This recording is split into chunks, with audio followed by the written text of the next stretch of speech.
بہت خوبصورت سہانی شام ہے اور خدا کے ایماندار لوگ جب اکٹھے ہوتے ہیں تو خدا کی مجبوری ہے اپنے لوگوں میں آنا، کیونکہ اس نے وعدہ کر رکھا ہے جہاں 2 یا 3 میرے نام پر اکٹھے ہوں گے ان کے بیچ میں حاضر ہوں گا۔ سو خدا اپنے وعدوں میں وفا کرتا ہے اور وہ یہاں موجود ہے، اور پھر محفل اور خوبصورت ہو جاتی ہے جب خدا کے خدام جمع ہوتے ہیں، کیونکہ ابلیس کی کوشش ہوتی ہے کہ خدا کے خدام ایک پلیٹ فارم پر نہ آئیں۔ میرے 20-25 سالہ جو تجربہ ہے وہ یہی کہتا ہے کہ ابلیس کی بڑی کوشش ہوتی ہے کہ خدا کے خدام ایک سٹیج پر نہ بیٹھیں، لیکن خدا کے نام کو اس وقت جلال ملتا ہے جب خدام ایک سٹیج پر بیٹھ جاتے ہیں۔ سو مجھے بہت خوشی ہوتی ہے، کیونکہ اسی طرح ابلیس کی یہ بھی کوشش ہوتی ہے کہ ہر شادی ناکام ہو جائے، لیکن جو شادی کامیاب ہوتی ہے اس کے وسیلے سے خدا کے نام کو جلال ملتا ہے۔ سو خدا جو ہے وہ مثبت کا خدا ہے، ابلیس منفی چیزوں کو آرگنائز کرتا ہے اور مینیج کرتا ہے۔ آئیے ہم بائبل مقدس کو کھولیں، لیکن اس سے پہلے کہ ہم بائبل کو کھولیں میں بتانا چاہتا ہوں کہ میرے سارے لیکچرز یوٹیوب پر موجود ہیں۔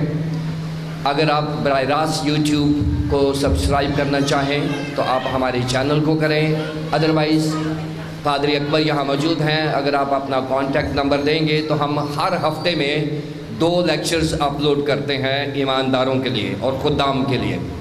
سو پادری اکبر میرے ساتھ آئے ہوئے ہیں، ہمارے آفس کے ایڈمن ہیں۔ اگر آپ اپنا نمبر ان کو دے دیں یا براہ راست یوٹیوب پہ وسیم کھوکھر لکھیں گے تو آپ کو یہ مل جائے گا۔ سو ہماری خدمت کلام کی خدمت ہے اور ہم کلام کے نوکر ہیں۔ سو آئیے ہم کلام مقدس کو کھولیں۔ آج اس سالگرہ کے موقع پر ہم دیکھیں گے شیمل کی دوسری کتاب، اس کا 7واں باب اور اس کی پہلی چند آیات، 1 سے 7 آیت تک۔ سو پادری کھوکھر صاحب ہمارے لیے پڑھیں گے۔ آئیے ہم خدا ان کے پاک کلام میں سے جو آج ہمارے لیے پیسج ہے، اس شیمل کی دوسری کتاب، اس کا 7واں چیپٹر، اس کا 7واں باب، اور میں پہلی آیت سے 7ویں آیات تک جو ہے خدا ان کے پاک کلام کو آپ کے لیے تلاوت کرتا ہوں۔ خداوند کے زندہ پاک کلام کے اندر یہ لکھا ہے، جب بادشاہ اپنے محل میں رہنے لگا اور خداوند نے اسے اس کی چاروں طرف کے سب دشمنوں سے آرام بخشا، تو بادشاہ نے ناتن نبی سے کہا، دیکھ میں تو دیودار کی لکڑیوں کے گھر میں رہتا ہوں، پر خدا کا صندوق پردوں کے اندر رہتا ہے۔ تب ناتن نے بادشاہ سے کہا، جا جو کچھ تیرے دل میں ہے کر، کیونکہ خداوند تیرے ساتھ ہے۔ اور اسی رات کو ایسا ہوا کہ خداوند کا کلام ناتن کو پہنچا کہ جا اور میرے بندہ داؤد سے کہہ، خداوند یوں فرماتا ہے کہ کیا تو میرے رہنے کے لیے ایک گھر بنائے گا؟ کیونکہ جب سے میں بنی اسرائیل کو مصر سے نکال لایا، آج کے دن تک کسی گھر میں نہیں رہا، بلکہ خیمہ اور مسکن میں پھرتا رہا ہوں۔ اور جہاں جہاں میں سب بنی اسرائیل کے ساتھ پھرتا رہا، کیا میں نے کہیں کسی اسرائیلی قبیلے سے جسے میں نے حکم کیا کہ میری قوم اسرائیل کی غلبانی کرو، یہ کہا کہ تم میرے لیے دیودار کی لکڑی کا گھر کیوں نہیں بناتے؟ خداوند کے پاک کلام کے لیے خدا کا شکر ہو، آمین۔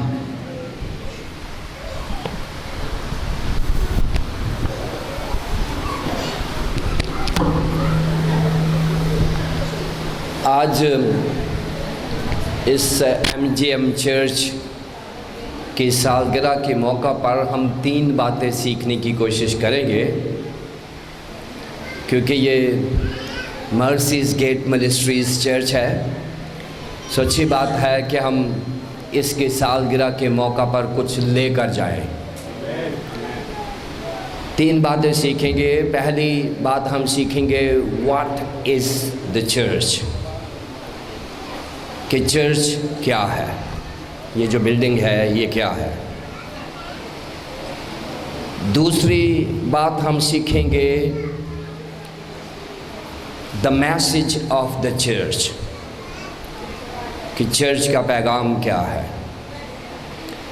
اور تیسری بات ہم سیکھیں گے دا تھیالوجی آف دا چرچ، کہ چرچ کی علم الہیات کیا ہے.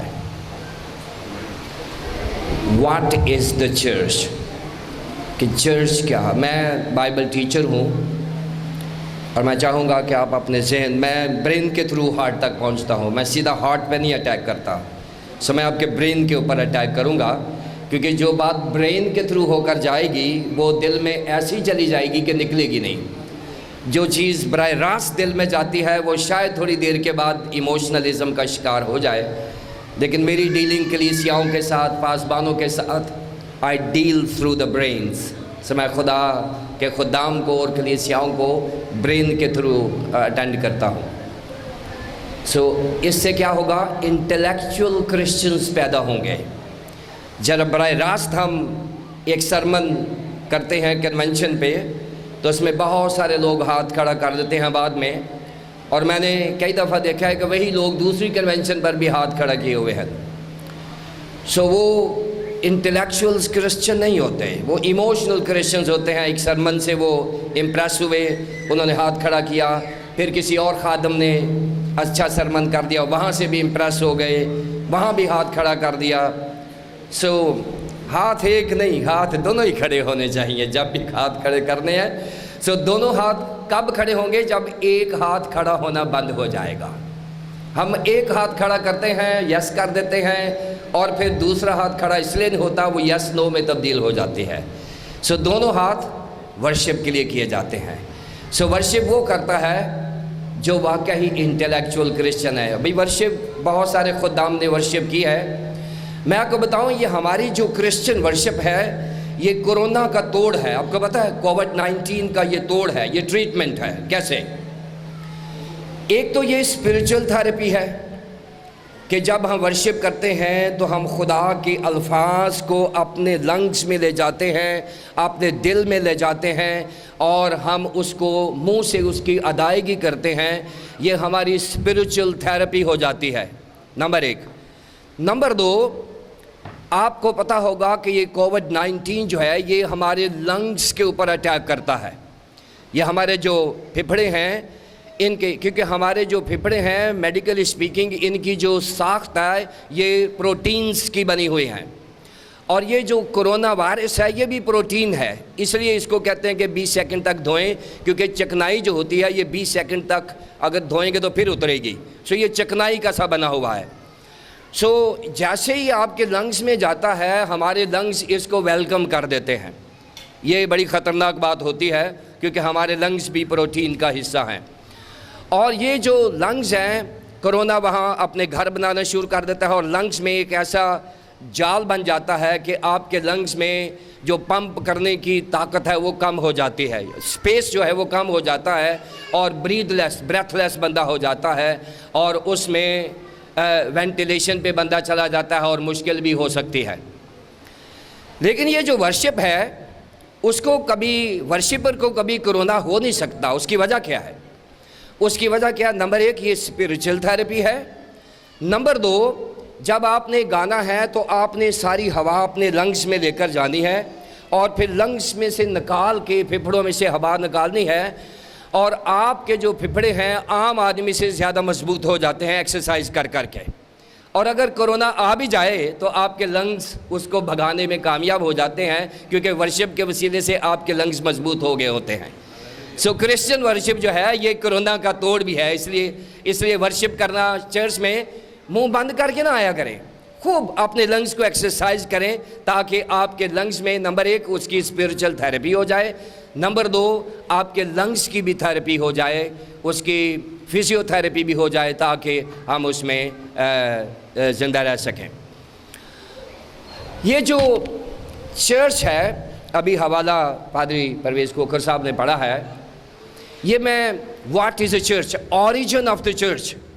یہ چرچ کا جو آغاز ہے ٹیمپل کا وہ کہاں سے ہوا تھا؟ خدا نے جب موسیس کو اپنا نام بتایا تھا تو اس نے انی ہو کہا تھا، جس کو یونانی زبان میں ایگو ایمی کہتے ہیں، میں ہوں جو سو ہوں. سو یہ خدا نے اپنا نام بتایا تھا، اور یہ اس کا کووننٹل نام ہے. خدا کا جو کووننٹل عہدی نام ہے وہ میں ہوں سو ہوں اس کا نام ہے، اور اسی نام سے ہم اسے جانتے ہیں. اب اس کا مطلب یہ ہے، میں ہوں سو ہوں کا مطلب یہ ہے کہ مجھے رہنے کے لیے کسی جگہ کی، کسی سپیس کی ضرورت نہیں ہے. میں ہر جگہ حاضر و ناظر ہوں. میں ہوں سو ہوں جو ہے، انی ہو کا مطلب ہے میں ہر جگہ ہوں. میں کسی کارنر پہ بھی ہوں، جہاں کوئی چیز، سمندروں کی تہہ میں بھی میں ہوں، پہاڑوں کی چوٹیوں پر بھی میں ہی ہوں، آسمانوں میں میں ہوں. وہ کہتا ہے سمندراں پار جا اتراں تے اتھے بھی تو ہی ہے. سو خدا سے ہم بھاگ نہیں سکتے. تیری روح تو میں بھلا نس کے کدھر جاواں. انی ہو سے مراد ہے ہر جگہ حاضر و ناظر، اومنی پریزنٹ، ہر جگہ حاضر و ناظر. اب خدا نے یہ وعدہ کر دیا تھا کہ میں ہر جگہ حاضر و ناظر ہوں، تو موسیس کا خدا کے ساتھ اچھا تجربہ رہا، کچھ اچھے تجربے نہ بھی رہے، اور اس کے بعد آتے آتے ڈیوڈ تک بات آ گئی. ڈیوڈ نے جب کامیابی کی اور کافی لڑائیاں جھگڑے کیے، اور فائنلی وہ اپنے محل میں سیٹل ہو گیا. اب سنیں غور سے، ڈیوڈ جو ہے، داؤد جو ہے، اپنے محل میں سیٹل ہو گیا، اور اس محل کو ہم کہتے ہیں پینلنگ ہاؤس، یعنی اس کی گھر جو ہے جس کو ہم بشپ ہاؤس کہتے ہیں. اسقف اردو زبان میں بشپ کو کہتے ہیں، یعنی سمجھ لیں کہ وہ بشپ ڈیوڈ ہے. اس کو لکھا ہے کہ وہ اسقفی گھر میں رہتا ہے. اسقف کہتے ہیں بشپ کو. اب یہ جو اسقف جو ہوتا ہے، یہ وہ گھر ہوتا ہے جس میں لکڑی کا کام زیادہ ہوا ہو.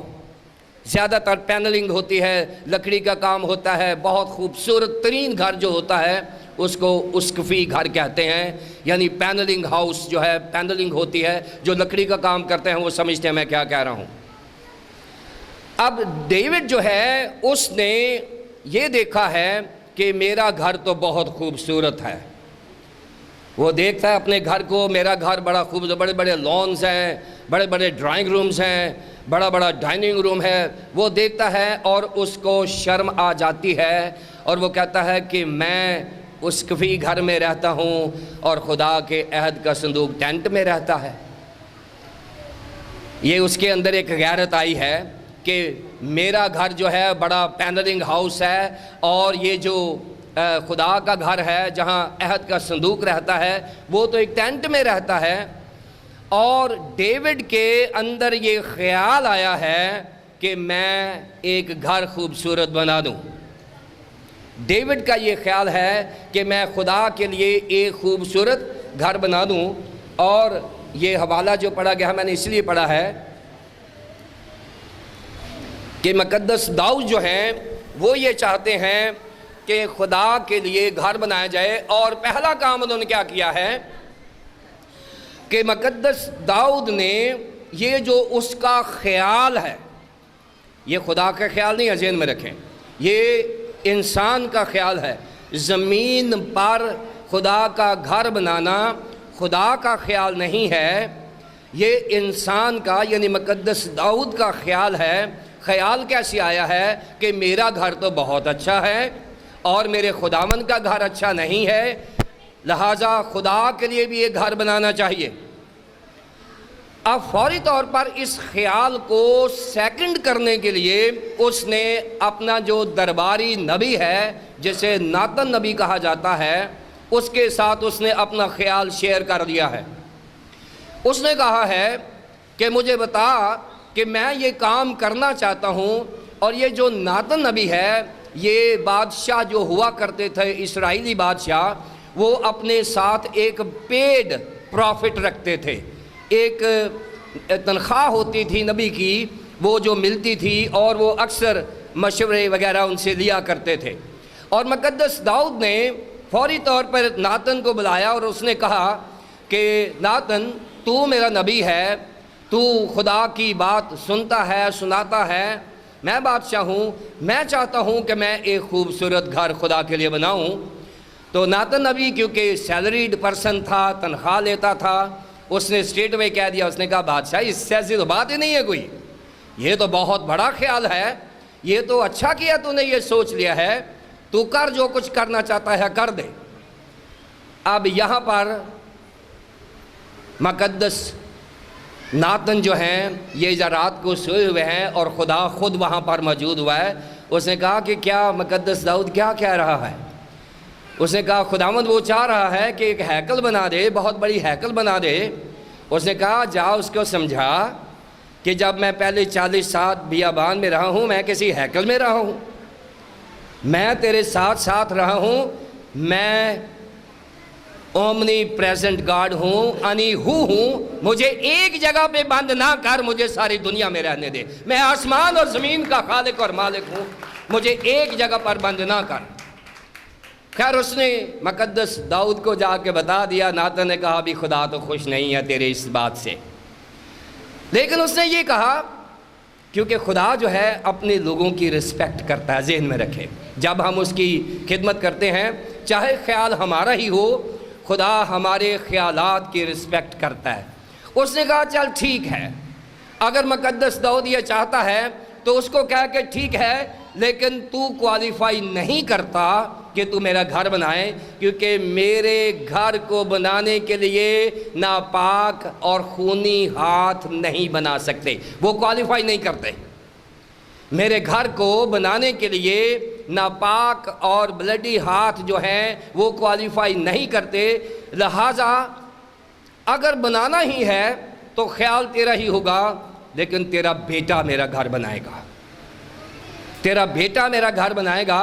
اب ذہن میں رکھیں، انسان جب بات کرتا ہے تو وہ انسانی بات کرتا ہے، خدا جب بات کرتا ہے تو وہ خدائی بات کرتا ہے۔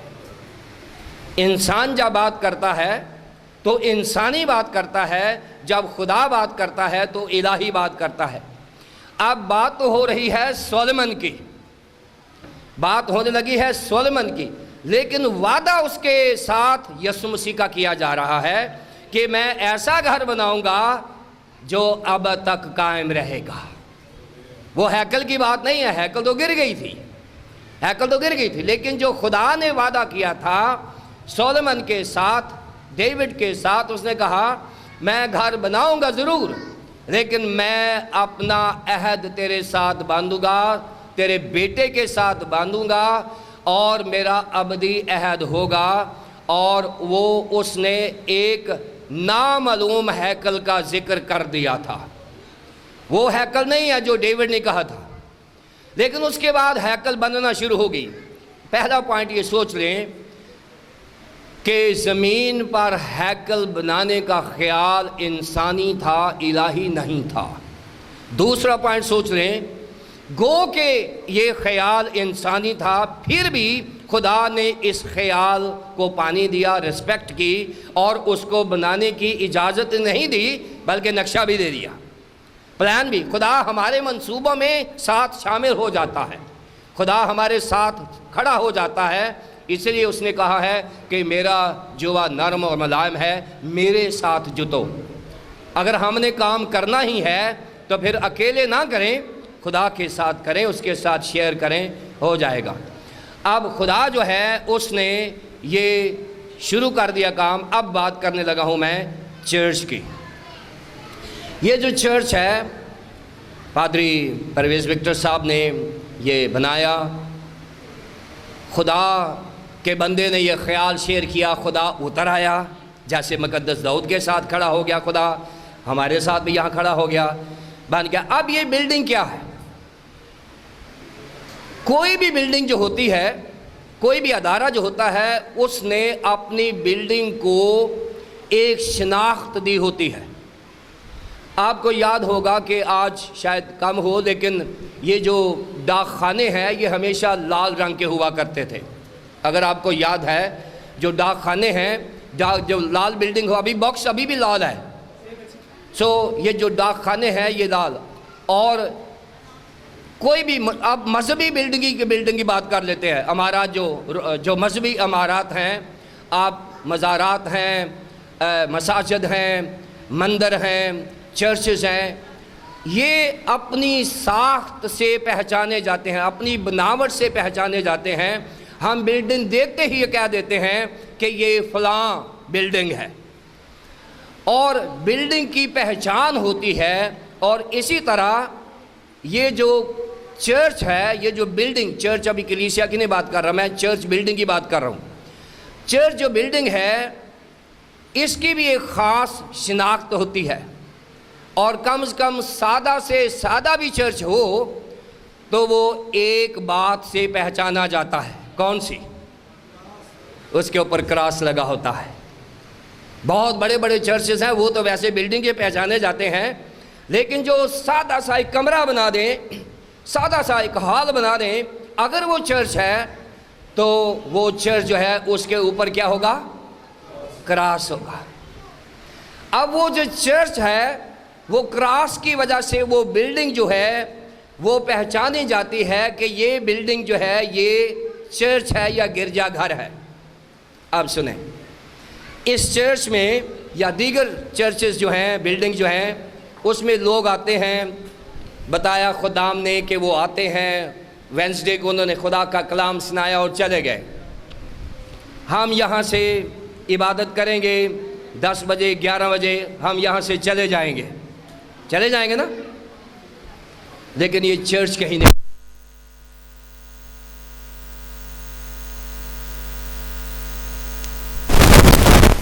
اس کے جاب کسی کی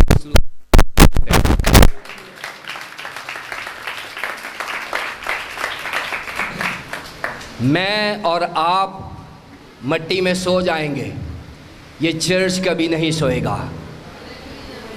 میں اور آپ خاموش ہو جائیں گے، ٹرانسفر ہو جائیں گے، باہر کے ملک چلے جائیں گے، یہ بستی چھوڑ دیں گے، پادری پرویز صاحب یہاں سے چلے جائیں گے، لیکن یہ کراس ہمیشہ خداوند یسوع مسیح کی مصلوبیت کی گواہی دیتا رہے گا. سو یہ چرچ بلڈنگ جو ہوتی ہے اس کو ہم کہتے ہیں سائلنٹ سپیکر. چرچ بلڈنگ جو ہوتا ہے یہ سائلنٹ سپیکر ہوتا ہے. ہم نے یہاں ورشپ کی 2 گھنٹے 3 گھنٹے ہم چلے جائیں گے، لیکن یہ چرچ بلڈنگ رات ساری خداوند یسوع مسیح کا نام پریش کرتی رہے گی. اور یہ 724 ہے. 724 یہ کبھی اس کے جو سگنلز ہیں فیل نہیں ہوتے، اس کے سگنلز کمزور نہیں ہوتے، کیونکہ صلیب کے سگنلز کمزور ہو ہی نہیں سکتے. سو یہ جو چرچ بلڈنگ ہے، پہلی بات اس کی پہچان صلیب کے وسیلے سے ہے. دوسری بات کہ یہ سائلنٹ سپیکر ہے.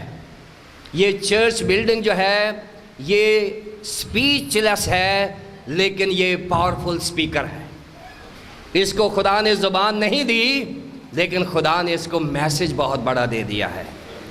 سو یہ پہلی پہچان. نمبر 2 پر یہ جو بلڈنگز ہوتی ہیں مختلف بلڈنگز ہوتی ہیں، وہ اپنے خدا کی نمائندگی کر رہی ہوتی ہیں. جو بھی بلڈنگ ہے جو خدا کی نمائندگی ہو رہی ہوتی ہے. مثال کے طور پر ہم کسی مزار کی بات کر لیتے ہیں، سو اس کے پیچھے میسج کیا آ رہا ہے کہ somebody is buried in this building. کوئی بندہ یہاں پر دفن کیا گیا ہے اور اس کی یاد میں وہ مزار، اس کی رسپیکٹ میں وہ مزار بنایا گیا ہے، اور وہ میسج دے رہی ہے کہ اس بلڈنگ کے پیچھے پیغام کیا ہے. اور بہت ساری بلڈنگز ہیں جو اپنے خدا کی نمائندگی کر رہی ہوتی ہیں، اور اسی طرح ہر بلڈنگ اپنے خدا کو ریپرزینٹ کر رہی ہے. اور ہمارا چرچ خدا باپ، خدا بیٹے، خدا پاک روح کی نمائندگی کر رہا ہوتا ہے. جہاں بھی چرچ ہوگا وہاں کیا ہوگا کہ یہاں آسمان اور زمین کے خدا کا گھر ہے۔ گزرتے ہوئے لوگ کہیں گے، میں پچھلے 2 ہفتے میں کسی جگہ پر جا رہا تھا، ہم کسی رش میں پھنسے ہوئے تھے، تو ہماری گاڑی میں کراس لگا ہوا ہے، تو وہ لوگوں کو نہیں پتا تھا کہ یہ وہ غیر مسیحی لوگ تھے، وہ کہہ رہے تھے یسوع مسیح جا رہا ہے۔ میں نے سنا لوگوں سے، وہ جی یسوع مسیح جا رہے ہیں، اور وہ ہم کون ہیں یسوع مسیح کو پیش کرنے والے؟ وہ کراس ہے جو یسوع مسیح کو پیش کر رہا ہے۔ یسوع مسیح کا جو کراس ہے وہ چرچ بلڈنگ آتے ہیں، یہ ثابت کیا جائے کہ ہمارا خدا زندہ ہے، ہمارا خدا، ہمارا کلیسیا جو چرچ ہے، یہ کسی ایسے کلام کا میسج نہیں دے رہا کہ اس میں کوئی مرا پڑا ہے، بلکہ ایسا پیغام کہ یہ زندہ خدا کے بیٹے یسوع مسیح کی نمائندگی کر رہا ہے۔ یہ جو کلیسیا چرچ ہے، صلیب ہے، چرچ ہے، یہ زندہ خدا کی ریپرزنٹیٹیو ہے۔ بلڈنگ، چرچ بلڈنگ کی میں بات کر رہا ہوں۔ جہاں بھی پوری دنیا میں چرچ نظر آئے گا وہاں ایک بیان آئے گا کہ یہاں پر زندہ خدا کی پرستش ہوتی ہے۔ یہ دوسری بڑی بات ہے۔ پہلی بات کہ چرچ سپیچ لیس ہونے کے باوجود بہت بڑا سپیکر ہے جو 24 گھنٹے پیغام دیتا رہتا ہے کہ ہمارا خدا زندہ اور ہمارا خداوند یسوع مسیح صلیب پر موا اور تیسرے دن مردوں میں سے جی اٹھا۔ یہ میرا پیغام نہیں ہے، یہ چرچ کا پیغام ہے، یہ بلڈنگ کا پیغام ہے۔ نمبر 2، چرچ ہمارے خدا کا ریپریزنٹیٹیو ہے، ہمارے خدا کو پیش کرتا ہے۔ نمبر 3، چرچ یہ پیغام دے رہا ہے کہ یہاں ایماندار لوگ رہتے ہیں۔ جب ہم کسی اجنبی جگہ سے گزرتے ہیں تو ہم چرچ دیکھتے ہیں تو ہم چرچ دیکھ کر ہی کہتے ہیں کہ یہاں مسیحی لوگ رہتے ہیں۔ مسیحی لوگوں کی موجودگی کا ثبوت بھی یہ چرچ ہے، جو بلڈنگ ہے جس کو آپ سیلیبریٹ کر رہے ہیں۔ یہ سیلیبریشن ایسے نہیں ہم کر رہے، اس کا اس بلڈنگ کا رائٹ ہے کہ اس کو سیلیبریٹ کیا جائے، اس لیے کہ میرے سے زیادہ چرچ از اسپیکنگ، میرے سے زیادہ چرچ، میں نے یہاں سے بول کے چلے جانا ہے، لیکن اس چرچ کا پیغام، اس کے سگنلز یہ پوری دنیا میں جاتے رہیں گے۔ کوئی کسی بھی قوم کا بندہ یہاں سے گزرے گا، وہ صلیب کو دیکھے گا، وہ 3 باتوں کا اقرار کرے گا۔ نمبر 1 کہ یہاں زندہ خدا کی عبادت ہوتی ہے، نمبر 1۔ نمبر 2 کہ یہ جو چرچ ہے، کلیسیا ہے، یہ ایمانداروں کا ثبوت ہے، اور نمبر 3 کہ یہاں پر خدا کا زندہ کلام پیش کیا جاتا ہے۔ اب یہ چرچ کی بات ہے۔ اب چرچ جب بنتا تھا اس کے پیچھے چند مقاصد ہوا کرتے تھے۔ جب بھی چرچ بلڈنگ بنتی تھی تو اس کے مقاصد ہوا کرتے تھے۔ پہلا مقصد یہ ہوتا تھا ہمیشہ کہ چرچ کو ہمیشہ خدا کی ورشپ کے لیے استعمال کیا جاتا ہے۔ چرچ جہاں بھی ہوتا ہے، دیکھیں ہم سب نے خدا کی ورشپ کی ہے، اور میں نے بتایا ہے کہ ہم جو خدا کی ورشپ کرتے ہیں یہ کووڈ-19 کی ٹریٹمنٹ ہے۔ جتنی آپ زیادہ ورشپ کریں گے اتنا زیادہ کووڈ-19 کو ہم شکست دے سکیں گے۔ ہمارے لیے کوئی ڈلٹا شلٹا نہیں ہے، یہ میں بتا دوں، ہمارے لیے صرف خدا کی ورشپ ہی مین معنی رکھتی ہے۔ خدا کی ورشپ کریں گے تو یہ کرونا شرونا ہمارے لیے کوئی چیز نہیں ہے۔ اب اس کے بعد پہلی بات کہ ہم چرچ اس لیے بنائے جاتے ہیں کہ وہاں پر خدا کے نام کی پرستش کی جائے۔ نمبر 1، خدا کے نام کو اونچا اونچا ہلل تعریف کی جائے، اس کے نام کو ورشپ کیا جائے، زبوروں کے وسیلے سے، گیتوں کے وسیلے سے، دعاؤں کے وسیلے سے۔ آپ جب آ جاتے ہیں تو آپ کی ورشپ شروع ہو جاتی ہے، کیونکہ آپ نے ارادہ کر لیا ہے کہ آپ ورشپ کریں گے۔ آپ کو پتہ ہے کہ یہ جو ہیکل ہے اس کے 15 سٹیپ تھے جب انٹر ہوتے تھے۔ یہ جو ہماری کوئی موریا پر ہیکل تھی، اس کے 15 سٹیپ تھے، اور اگر آپ زبور 120 سے 134 زبور تک گنیں تو ان کو ہم سام آف اسینشن کہتے ہیں، یعنی اس کو ہم کہتے ہیں سعودی زبور، یعنی نیچے سے اوپر جانے والے جو ہوتے ہیں یہ زبور ہوتے ہیں، اور یہ ہر سیڑھی کے اوپر کھڑے ہو کر ایک زبور پڑھتے تھے، اور اس طرح سے وہ 15 کے 15 زبور پڑھ کے ہیکل میں انٹر ہوتے تھے۔ یعنی ہیکل میں انٹر ہونے سے مراد ورشپنگ اسپرٹ میں آنا ہے۔ جیسے آپ گھر سے نکلتے ہیں تو آپ کی ورشپ کا ٹائم شروع ہو جاتا ہے، کیونکہ آپ خداوند کے نام کے لیے یہاں پر آ رہے ہیں۔ سو ہیکل یا چرچ جب بھی بنایا جاتا ہے وہ ورشپ کے لیے بنایا جاتا ہے، اور وہاں ورشپ ہوتی ہے، نمبر 1۔ نمبر 2، ہیکل یا چرچ جہاں بھی ہوتا ہے وہاں پر خدا کے کلام کی تشریح کی جاتی ہے۔ جہاں بھی چرچ ہوگا وہاں پر پہلی بات ورشپ ہوگی، دوسری بات خدا کے کلام کی تفسیر اور تشریح کی جاتی ہے۔ اور بائبل میں لکھا ہوا ہے زبور 119 کے 130ویں آیت میں کہ تیرے کلام کی تشریح، یعنی تیرے کلام کی باتیں، تیرے کلام کی تشریح نور بخشتی ہے، اور وہ سادہ دلوں کو تیری باتوں کی تشریح نور بخشتی ہے، اور وہ سادہ دلوں کو عقل مند بناتی ہے۔ اب یہ وہاں ہوتا ہے جہاں پر ہیکل یا چرچ ہوتا ہے، اور مجھے پورا یقین ہے کہ MGM چرچ جو ہے یہ کام کر رہا ہے، ورشپ بھی ہو رہی ہے، خداوند کے کلام کی اس کی تشریح بھی ہو رہی ہے۔ تیری باتوں کی تشریح نور بخشتی ہے، نور بخشتی ہے۔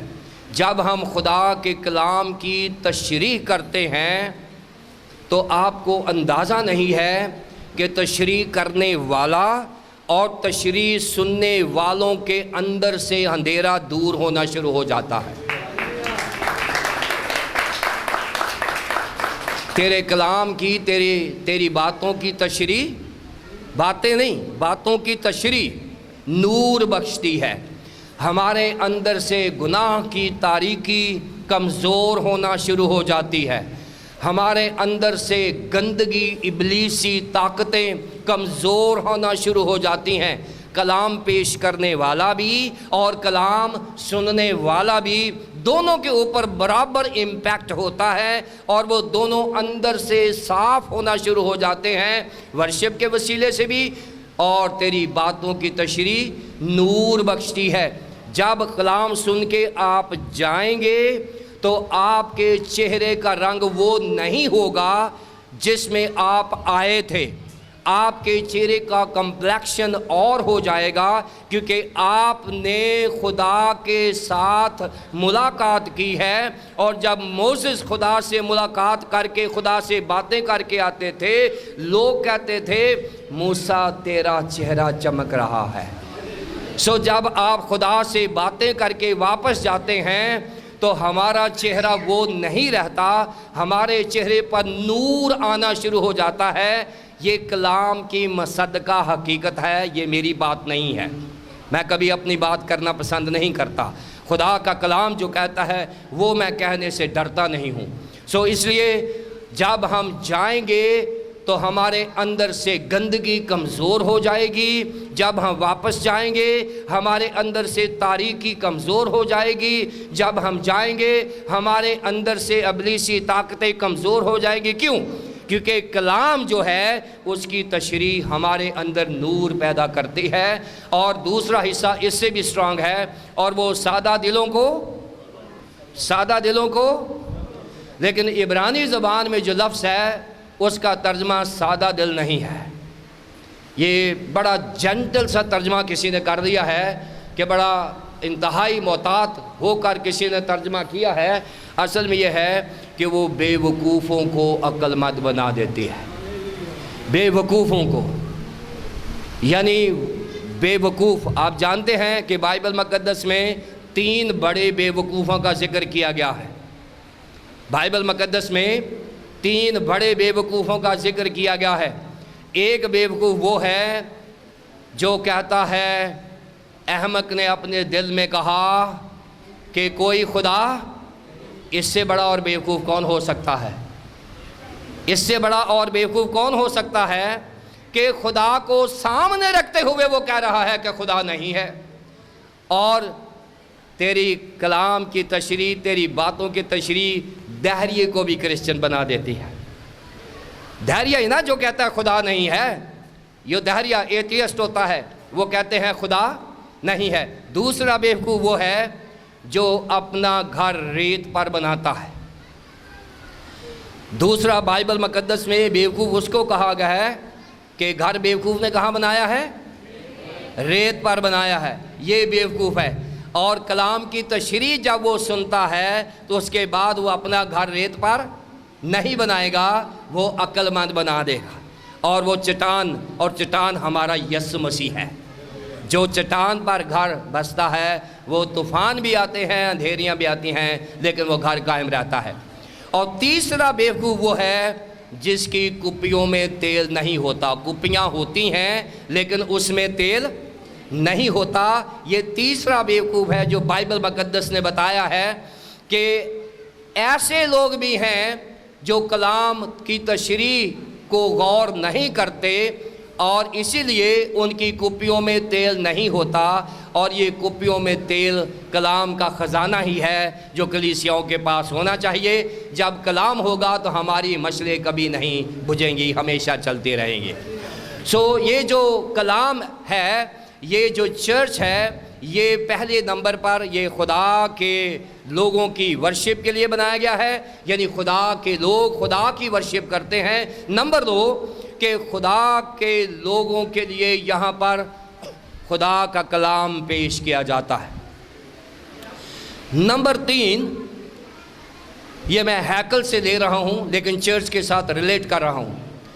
ہیکل کا جو مین مقصد تھا اس میں قربانیاں دینا بھی تھا، ہیکل میں قربانیاں دینا بھی تھا، اور ہیکل میں قربانیاں دینے کے لیے خدا نے ان کو یسوع مسیح کی قربانی کے بعد، غور سے سنیں، یسوع مسیح کی قربانی کے بعد خدا نے قوم بنی اسرائیل کو 40 برس دے دیے کہ آپ یسوع مسیح کی قربانی کو قبول کر لیں۔ 40 برس دیے۔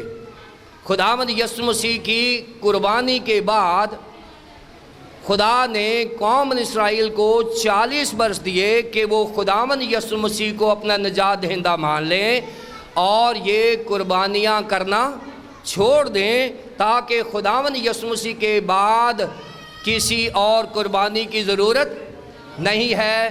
یہودیوں نے یہ بات نہیں مانی، 40 سال تک یہودیوں نے یہ بات نہیں مانی، اور 40 سال کے بعد خدا نے کہا نہ رہے گا بانس اور نہ بجے گی۔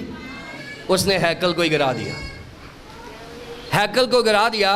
اور آج ہم کہتے ہیں کہ یہودیوں کے پاس فائنینسز بڑے اچھے ہیں، ان کے پاس سائنس بڑی اچھی ہے، ان کے پاس ٹیکنالوجی بڑی اچھی ہے۔ ارے بھائی، سب کچھ اگر ہے تو ہیکل بنا کے دکھاؤ۔ اگر سب کچھ سائنس آپ کی ہے، آپ کے پاس سب کچھ ہے، اگر ہے تو ہیکل بنا کے دکھاؤ۔ ہیکل بنا اس لیے نہیں سکتے کہ خدا نے خداوند یسوع مسیح کی قربانی کے بعد ان کی قربانی کو منع کر دیا ہے۔ وہ قربانی نہیں ہو سکتی جو یا خداوند یسوع مسیح کی قربانی کے بعد قربانی ہوتی ہے۔ ہمارے لیے خداوند یسوع مسیح کی قربانی ہے، اور ہم خداوند یسوع مسیح کی قربانی کو بلیو کرتے ہیں، اور اس نے ایک ہی بار اپنے آپ کو نظر چڑھا دیا اور پورے جہان کے لیے کافی اور کامل قربانی ہمارے نظر و معاوضہ دے دیا۔ یہ اب ہم جو ہیکل ہے، اس میں یہ جو چرچ ہے، اس میں ہم وہ والی قربانی تو نہیں کرتے جو ہیکل میں ہوا کرتی تھی، لیکن یہاں ہم ہونٹوں کی قربانی لے کر آتے ہیں، یہاں پر ہم ورشپ کی قربانی لے کر آتے ہیں، یہاں پر ہم اپنے چندے کی قربانی لے کر آتے ہیں، یہاں پر ہم اپنے محبت کی قربانی لے کر آتے ہیں۔ لیکن یہ ابھی بھی یہ قربانیوں کا سلسلہ ختم نہیں ہوا، لیکن ہم ایسی قربانی نہیں کرتے جس میں خون بہے، کیونکہ ہمارے لیے ایک ہی بار خون بہہ گیا ہے اور وہ خداوند یسوع مسیح کا ہے۔ اس نے ساری دنیا کے لیے نجات کا انتظام کر دیا ہے، لیکن ایک جنرل انویٹیشن دے دیا ہے، جو کوئی اس پر ایمان لائے، صرف مسیح نہیں، پوری دنیا میں ایک اوپن انویٹیشن ہے، جو کوئی اس پر ایمان لائے ہلاک نہ ہو بلکہ ہمیشہ کی زندگی پائے۔ سو یہ جو ہیکل ہے یہ ورشپنگ پلیس ہے، یہ پریچنگ پلیس اور ٹیچنگ پلیس ہے، اور یہ سیکریفیشل پلیس ہے۔ اس کو ہم دیکھتے ہیں بائبل مقدس میں 5 ہیکلز کا ذکر کیا گیا ہے۔ 5 ٹیمپلز آر مینشنڈ، بائبل میں 5 کا ذکر ہے۔ پہلی وہ ہے جو سولومن نے بنائی تھی، اور جب سولومن نے بنائی تھی اور سولومن نے جب اس کی ڈیڈیکیشن کی تھی تواریخ کی کتاب میں، اور اس نے کہا تھا کہ خداوند یہ ہیکل تو بن گئی ہے، اس میں 3 چیزوں کو قبول کر لینا۔ سولومن نے ایک دعا کی ہے، اس نے کہا کہ 3 چیزوں کو قبول کر لینا۔ خدا نے کہا میں تینوں کو قبول کر لوں گا۔ پہلی چیز کون سی تھی؟ اس نے کہا کہ خداوند جو کوئی ہیکل میں آئے گا تھکا ماندہ اور دعا کرے گا تو پلیز اس کی دعا کو سن لینا۔ اور خدا نے کہا کہ میں جو بھی شخص ہیکل میں کسی بھی قوم کا آئے گا میں اس کی دعا سن لوں گا، کیونکہ وہ میرے ہیکل میں آ گیا۔ خدا نے کہا میں سنوں گا، اور خدا سنتا۔ پھر سولومن نے دوسری دعا کی، اس نے کہا خداوند اگر کوئی بندہ دور ہوا یا مجبور ہوا اور وہ ہیکل میں نہ آ سکا، تو اگر وہ ہیکل کی طرف منہ کر کے دعا کرے اس کی بھی سن لینا۔ خدا نے کہا کہ اگر کوئی دور ہوگا اور مجبور ہوگا میں اس کی بھی سن لوں گا۔ اور آپ جانتے ہیں کہ ڈینیل بابل میں بیٹھ کے دعا کیا کرتا تھا، مشرق کی طرف جو ہیکل کی کھڑکی تھی، اور خدا اس کی دعا کو سنا کرتا تھا، اور خدا نے یہ بھی کہا کہ میں یہ بھی سن لوں گا۔ تیسری بات اس نے کہا کہ خداوند جو یہاں پہ قربانی دے گا اس کی قربانی کو قبول کر لینا۔ اس نے کہا کہ میں اس قربانی کو بھی قبول کر لوں گا۔ سو یہ سولومن کی ہیکل تھی، اور سولومن کی جو ہیکل ہے یہ بنی، اور اس کے بعد یہ سولومن کی ہیکل کے اوپر بابل نے حملہ کر دیا، اور حملہ کرنے کے بعد 586 کاف میم میں قبل از مسیح میں یہ جو ہیکل ہے یہ مسمار کر دی گئی، ختم ہو گئی، اور یہ 70 سال تک یہ ساری قوم اسیری میں چلے گئے۔ اور اس کے بعد دوسرے ہیکل ہم زربابل کی ہیکل کہتے ہیں، کہ یہ جو گورنر تھا زربابل تھا، یہ عزرا اور نہمیہ کا دور تھا، جب یہ اسیری سے واپس آئے ہیں 70 سال کی اسیری کے بعد، انہوں نے دوبارہ سے ریسٹور کیا اور یروشلم کی دیوار بنائی اور پھاٹک کیے اور ہیکل کو تعمیر کیا اثر نو، اور یہ ہیکل دوبارہ سے بنائی گئی، اور اس کے بعد یہ پھر ایک بار یہ گرا دی گئی خداوند یسوع مسیح سے پہلے۔ یہ پھر حملہ کیا اور اس کو زربابل کی ہیکل کو بھی گرا دیا گیا۔ پھر اس کے بعد ہیرودیس نے یہ ہیکل بنائی، اور یہودیوں کو خوش کرنے کے لیے، اور اس ہیکل کو 46 سال لگے اس کی فنشنگ کرنے میں۔ یہ 3 بار فزیکل ہیکل بنی ہے، 3 بار۔ اور یہ اس کے بعد 70 AD میں، یعنی 70 سال کے بعد خداوند یسوع مسیح کے بعد 70 عیسوی میں، یہ بھی جنرل ٹائٹس جو روم کا ہے اس کے اوپر اس نے حملہ کیا، اور اس کے بعد آج تک یہ ہیکل وہاں موجود نہیں ہے، اور نہ ہی اس کے اوپر کوئی کام ہوتا ہے۔ اس کے بعد ایک اور ہیکل کا ذکر ہے جس کا ذکر حزقیل نبی نے کیا ہے، اور یہ ایک خیالی ہیکل ہے، اس کا بھی ذکر کیا ہے۔ پھر اس کے بعد یوحنا عارف نے 5ویں ہیکل کا ذکر کیا ہے مکاشفہ کی کتاب میں، جو ابھی آئے گی، ایک نیا یروشلم ہوگا، نئی ہیکل ہوگی، سب کچھ ہوگا۔ لیکن خداوند یسوع مسیح نے ہمارے لیے ایک آسانی پیدا کر دی ہے۔ خداوند یسوع مسیح نے جب اپنے ایوانجلزم کو شروع کیا تو ان کے پورے ایوانجلزم میں کسی جگہ پر انہوں نے کوئی ہیکل بنانے کا منصوبہ نہیں دیا۔ خداوند یسوع مسیح نے کہا دیکھیں کیا ہے، ہیکل ویسے بھی اس نے کہا کہ یہ انسان کا خیال تھا جس کی خدا نے رسپیکٹ کی، اور خدا اصل میں چاہتا ہے اس وقت بھی لوگوں میں رہنا، اور خداوند یسوع مسیح نے اس کو انٹرپریٹ کیا۔ اس نے کہا کہ آئندہ سے اگر خدا نہ خواستہ آپ کے پاس یہ چرچ نہیں ہے یا کوئی جگہ نہیں ہے تو اس کا یہ مطلب نہیں ہے کہ میں چرچز میں رہتا ہوں، اور اس نے کہا کہ وہ ہاتھ کے بنائے ہوئے گھروں میں نہیں رہتا۔ اس نے کہا آئندہ سے جہاں 2 یا 3 جمع ہو جائیں گے میں وہاں آ جاؤں گا، چاہے وہ کسی گھر میں ہو، چاہے وہ کسی گلی میں ہو، چاہے وہ کسی محلے میں ہو، جہاں بھی ہو جائیں گے خدا اپنے لوگوں کے درمیان رہتا ہے۔ اب دیکھیں یہ جو چرچ بلڈنگ ہے یہ لوگ نہیں بنا سکتی، چرچ بلڈنگ لوگ نہیں بنا سکتی، لوگ چرچ بلڈنگ بناتے ہیں، جو لوگ ہیں وہ چرچ بلڈنگ بناتے ہیں۔ خدا کے بندہ داؤد کے اندر خیال آیا، اور اس کے بعد اس جگہ کے لیے خدا کے بندہ پرویز وکٹر کے اندر یہ خیال آیا، اور خدا نے اس کی رسپیکٹ کی۔ مجھے ایک خادم ہیں، انہوں نے کہا کہ میں نے کنونشن کرنی ہے، میرے پاس پیسے نہیں ہیں، تو میں نے کہا کہ اگر آپ بہتر سمجھیں تو مجھے آپ چرچ میں بلوائیں، تو ہم بیٹھ کے دعا کرتے ہیں اتوار کی عبادت میں۔ انہوں نے کہا جی اگر آپ نے اتوار کو دعا کرنے آنا آپ خدا کا کلام بھی سنا دیں۔ میں نے کہا جی میں سنا دوں گا، اور میں نے خدا کے کلام کو ایسے ہی سنایا کہ خدا کا کام وسائل کی وجہ سے کبھی نہیں رکا، ہمیشہ ایمان کی وجہ سے رکتا ہے۔ جہاں ایمان کم ہے وہاں خدا کا کام نہیں ہوگا۔ روپیہ پیسہ کبھی کوئی مجبوری نہیں بنتا، ذہن میں رکھیں، یہ میں آپ کو اپنے ذاتی تجربے کی بات کر رہا ہوں۔ خدا مجھے جو ویژن دیتا ہے میں نے یہ کبھی نہیں سوچا کہ اس کے اوپر کتنا بجٹ ہوگا، کتنا پیسہ لگے گا، ہم صرف ایمان پہ آگے چلتے ہیں۔ اور یہی بات میں نے سنی ہے کہ یہ کام جو ہے یہ ایمان کا کام ہے جو نظر آنا شروع ہو گیا ہے، اور ایمان کے وسیلے سے اس کام کو اور خوبصورت ہونا شروع ہو جائے گا۔ سو اس کے لیے پریشان ہونے کی ضرورت نہیں ہے، کیونکہ جب ایمان ہوتا ہے تو یہ جو ہیکل بنی تھی، زربابل کی ہیکل بنی تھی، یہاں پر بھی عزرا اور نہمیہ نے ایمان کے زور سے مخالفت کے باوجود ہیکل بنا دی تھی۔